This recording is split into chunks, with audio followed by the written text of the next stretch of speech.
Muy buenos días, hermanos en Cristo y María. Hoy es martes 7 de septiembre de 2021. Les habla el Padre Tomás Galarza Figueroa y este es su canal de gracia y de bendición. Estamos celebrando nosotros la semana número 23 durante el tiempo ordinario y le pedimos al Señor que hoy nos dé la sabiduría que nos hace falta para el seguimiento de Jesús, para ser buenos discípulos, que podamos entrar en este discipulado y ser elegidos como los discípulos del siglo nuevo, aquellos que les toca ir por el mundo anunciando el reino de los cielos, haciendo las mismas obras que Jesús hacía, y dice la palabra, aún cosas mayores, colocando a Jesús en el centro de nuestro corazón para que no sirvamos de ninguna manera a ningún Dios falso, y creyéndole a Dios y a su palabra y siguiendo la vida sacramental de la iglesia que Cristo fundó sobre la cabeza de Pedro, podamos llevar vidas santas y atraer las almas hacia Dios. Fíjate que la primera lectura de hoy está tomada de la carta del apóstol San Pablo a los Colosenses en el capítulo 2, versos 6 al 15. Ya Pablo se ha dado cuenta de los problemas y situaciones que viven los habitantes de Colosas por la situación, pues, de los falsos dioses, de las falsas predicaciones, de la incredulidad. Muchísimas cosas los están atacando y algunos se convierten rápidamente, pero igual otra vez abandonan la fe y se confunden con tantos criterios y tantas ideologías y filosofías. Pablo les habla de esta manera: ya que han aceptado a Cristo Jesús el Señor, procedan unidos a Él. O sea, manténganse unidos, fieles a Cristo, fieles a su enseñanza. No lo canjeen por enseñanzas baratas de última hora que aparecen hoy y se mueren mañana. Manténganse arraigados y edificados en Él, en el Cristo de la gloria, afianzados en la fe que se les enseñó y rebosando de agradecimiento. Hay un evangelio que se les ha predicado. Manténganse fieles a ese evangelio. El mismo Pablo también va a decirnos en la carta a los Gálatas: aunque venga un ángel del cielo y te proclame un evangelio distinto del que ya se te ha predicado, no le creas. Anatema sea, maldito sea el que te predique un evangelio distinto al que ya se te ha predicado. Continúa la lectura de hoy.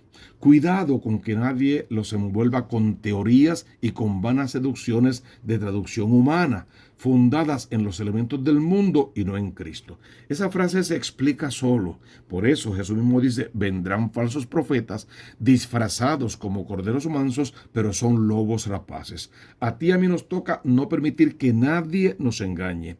Ya la iglesia nos ha predicado el evangelio de Cristo. No vayamos tras otros evangelios, ni por sentimiento, ni por enojo, ni por otro tipo de cosas. Vamos a mantenernos fieles al evangelio que Cristo, a través de la iglesia y de los apóstoles que Él mismo eligió, nos dejó como camino de salvación. Porque en Él habita la plenitud de la divinidad corporalmente. Cristo es Dios y hombre verdadero. Y por Él, que es cabeza de todo principado y potestad, han obtenido su plenitud. O sea, por encima de Dios, nada ni nadie. Padre, Hijo y Espíritu Santo, en el misterio de la Santísima Trinidad, se nos han revelado. El Padre en la creación, el Hijo en la redención, en haber muerto por nosotros para lavarnos de nuestros pecados, y el Espíritu Santo en la santificación de esa iglesia. Porque sin Cristo habita toda la plenitud, entonces, ¿qué estamos buscando fuera de Cristo? Absolutamente nada. En Él han sido también circuncidados con una circuncisión no hecha por manos humanas mediante el despojo del cuerpo de carne, con la circuncisión de Cristo. O sea, va a hablarnos del bautismo, ese bautismo que es realmente el que nos hace hijos de Dios, más que ningún otro rito o ninguna otra práctica, no importa quién la tenga, cuántos años tenga, quién la haya inventado o no. Cristo viene a traernos el sacramento del bautismo y con él es que somos realmente hijos de Dios vivo, hermanos unos de los otros y todos herederos del reino de los cielos. Por lo tanto, acercarnos a Cristo por el sacramento del bautismo y en el cumplimiento de ese mismo sacramento y de toda la vida sacramental de la iglesia. Por el bautismo fueron sepultados con Cristo y han resucitado con Él. por la fe en la fuerza de Dios que lo resucitó de entre los muertos. Y ustedes, que estaban muertos por sus pecados y la incircuncisión de su carne, los vivificó con él y los perdonó de todos sus pecados. ¡Qué hermosura! Nos ha bautizado ahora en el fuego de su Espíritu Santo. Eso suple cualquier otro rito que puedas imaginarte. Eso te hace verdadero hijo de Dios. Te promete resurrección para participar en la eternidad de la eterna y definitiva Pascua allá en el reino de los cielos. Mira cómo termina este pasaje que para mí me parece espectacular. Canceló la nota de cargo que nos condenaba con sus cláusulas contrarias a nosotros. Pagó con su sangre por nuestra salvación. La deuda está saldada. La cuenta no existe. Ya Él pagó por nuestros pecados. La quitó de en medio, clavándola en la cruz allí. Con su sangre preciosa derramada, nos ha redimido de todos nuestros pecados. Y destruyendo por medio de Cristo a las potestades y a los principados, vence sobre el demonio, el mundo y la carne, vence sobre cualquier ideología, vence el Señor Jesús, porque en fin de cuentas a Él le pertenece la victoria, porque Él tiene para nosotros promesa de salvación, promesa de vida eterna. Y al final los exhibió en público con gran espectáculo y los llevó cautivos en su cortejo. Pues tendrán que pagar aquellos contrarios a Cristo por no haber aceptado el mensaje y no vivir como Cristo manda. Tendrán que pagar, y conocemos la consigna de en ese particular. Todos habremos de resucitar, los justos, los fieles para gloria eterna. Los que vivieron de espaldas a Cristo o negando a Cristo con todo su poder, de espaldas a Dios, esos van a resucitar para ignominia perpetua. Responde el Salmo 144. El Señor es bueno con todos. Te ensalzaré, Dios mío, mi Rey. Bendeciré tu nombre por siempre jamás. Día tras día te bendeciré y alabaré tu nombre por siempre jamás. El Señor es clemente y misericordioso, lento a la cólera y rico en piedad. El Señor es bueno con todos, es cariñoso con todas sus criaturas. Que todas tus criaturas te den gracias, Señor. Que te bendigan tus fieles, que proclamen la gloria de tu reinado, que hablen de tus hazañas. Hay que leer este salmo en casa, como le pido todos los días. Hay que convertirlo en oración. Hay que dejarse seducir por el amor de Dios, porque al final el Señor es bueno con todos y quiere ser bueno contigo y conmigo, sacarnos de nuestra tiniebla y llevarnos a la luz de su presencia, al conocimiento y al cumplimiento de su santa voluntad. Tenemos un evangelio necesario en estos días. Porque si vamos a hablar del discipulado, qué bueno que hoy se nos presenta a los discípulos en sociedad con su nombre y con todo lo que es importante, que aceptaron a Cristo y lo siguieron. En aquellos días Jesús salió al monte a orar solo y pasó la noche orando a Dios. No es una decisión precipitada, los había conocido poco a poco. Bueno, los conocía y los sabía de memoria. En el plano humano los encontró, los conoció, los fue llamando, los preparó y ahora le toca hacer entre todos los que lo han seguido una especie de escrutinio para elegir aquellos 12 que van a componer el grupo de los apóstoles, si quieres, representando también la cabeza de las 12 tribus de Israel para darle continuidad al Antiguo Testamento.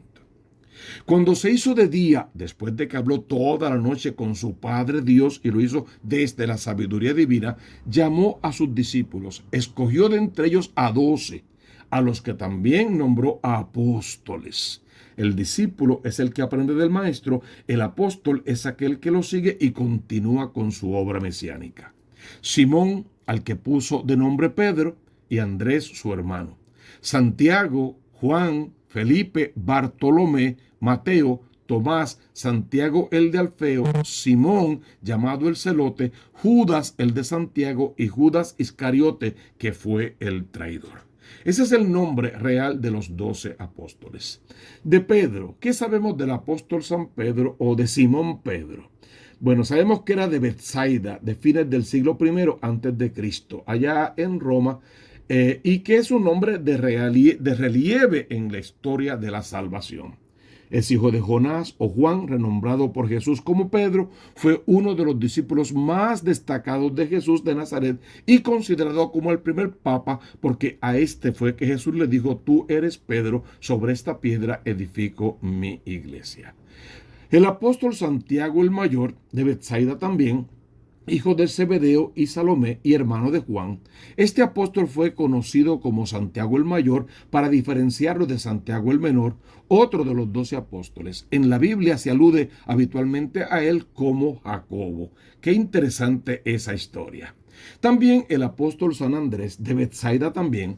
Andrés tuvo el honor de haber sido el primer discípulo de Cristo, junto con Juan. Yo siempre aludo a que fue uno de los últimos discípulos de Juan y el primer discípulo de Jesús. La llamada de Jesucristo cambió su vida para siempre. Fue Andrés el que llevó a Simón Pedro al encuentro de Jesús, indicándole que habían encontrado al Salvador del mundo. También está el apóstol San Juan. Este es hermano de Santiago el mayor, hijo del Zebedeo y de Salomé, y el menor de todos los apóstoles, también conocido como Juan el discípulo amado, ya que en el Evangelio aparece 6 veces el discípulo a quien Jesús amaba más y aquel que se recostó sobre su pecho en la última cena.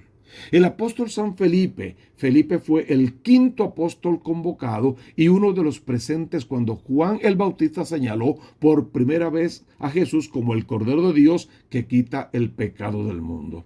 Un día después de que Cristo llamó a Pedro, se encontró con Felipe y lo llamó al apostolado diciéndole: sígueme. Y Felipe obedeció y trajo poco después también a Natanael o a Bartolomé. El apóstol San Bartolomé. El nombre de Bartolomé procede del arameo hijo de Ptolomeo.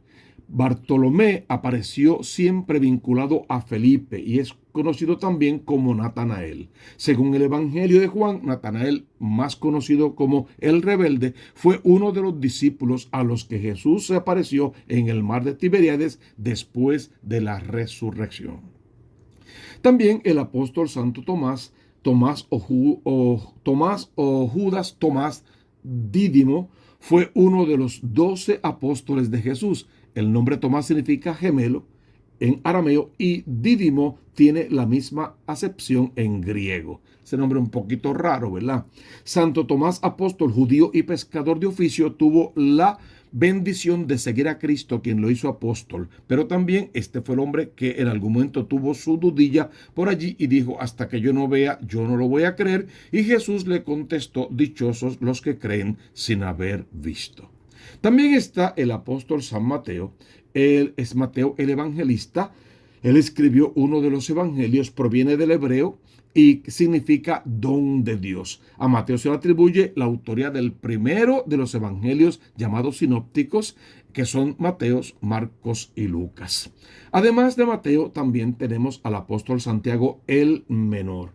Santiago el menor o Santiago, hijo de Alfeo, recibe este nombre para distinguirlo de otro apóstol, Santiago el mayor. Santiago el menor era hijo de Cleofás o Alfeo y de María de Cleofás, y hermano de hermano de Judas Tadeo y de José. En latín eclesiástico se le denominaba Sanctus Locavus, es decir, San Jacobo. La tradición cristiana coloca a estos apóstoles muy cerca del corazón de Jesús, habiéndolos elegido a todos con una misión particular. El apóstol Simón el Cananeo, este es de Caná. Simón el Cananeo o el Celote fue un nativo de Galilea y uno de los discípulos de Jesús que llegó a formar parte del grupo de los 12. Los vocablos cananeo y celote derivan del arameo y ambos significan lo mismo, o sea, el celoso. Qué interesante, el apóstol San Judas Tadeo aparece último en la lista de los 12 apóstoles de Jesucristo, pero no se sabe ni cuándo ni cómo entró a formar parte de los discípulos. Judas es una palabra hebrea que significa alabanzas sean dadas a Dios, y Tadeo quiere decir valiente para proclamar su fe. Este apóstol Tadeo era probablemente el hermano de Santiago el menor. Y también aparece Judas el Iscariote. Judas Iscariote fue uno de los apóstoles de Jesús de Nazaret, siguió a su maestro durante su predicación por Judea y Galilea, y según los evangelios canónicos fue el apóstol traidor que reveló a los miembros del Sanedrín el lugar donde pudieran capturar al maestro sin que sus seguidores interviniesen, tal como había anunciado el profeta, el propio Jesús durante la última cena. Ese básicamente es el recuento de los 12 apóstoles, así en una cláusula muy pequeña, y entonces tenemos que seguir leyendo y estudiando al de frente porque de cada uno hay una historia espectacular, cómo, cuándo y dónde cumplieron con la voluntad de Dios, cómo murieron todos estos hombres, la mayoría dando la vida por Cristo Jesús. Jesús llama a sus 12 apóstoles, ya conocimos sus nombres y un detalle por lo menos de cada uno. Después de bajar con ellos, se paró en una llanura con un grupo grande de discípulos y una gran muchedumbre del pueblo procedente de toda Judea, de Jerusalén y de la costa de Tiro y de Sidón, pues les seguía. ¿Qué pasa? De ahora en adelante es una vida pública, completamente pública. Y los apóstoles también serán expuestos a esta vida pública. Jesús va a cumplir con su misión al costo que sea, incluso hasta entregar su sangre en la cruz. Pero ¿a qué venía la gente? ¿Qué quería la gente de Jesús? Aquello que Jesús les podía dar. Primero, a escucharlo, a oírlo, a escuchar de su boca el evangelio. Evangelio que él le legó a los 12 apóstoles y los 12 apóstoles a la iglesia en el depósito revelado de la fe. Venían a oírlo y a que los curara de sus enfermedades. Pero primero a oírlo, a escuchar su palabra, porque la misión principal de Jesús era proclamar el reino de los cielos.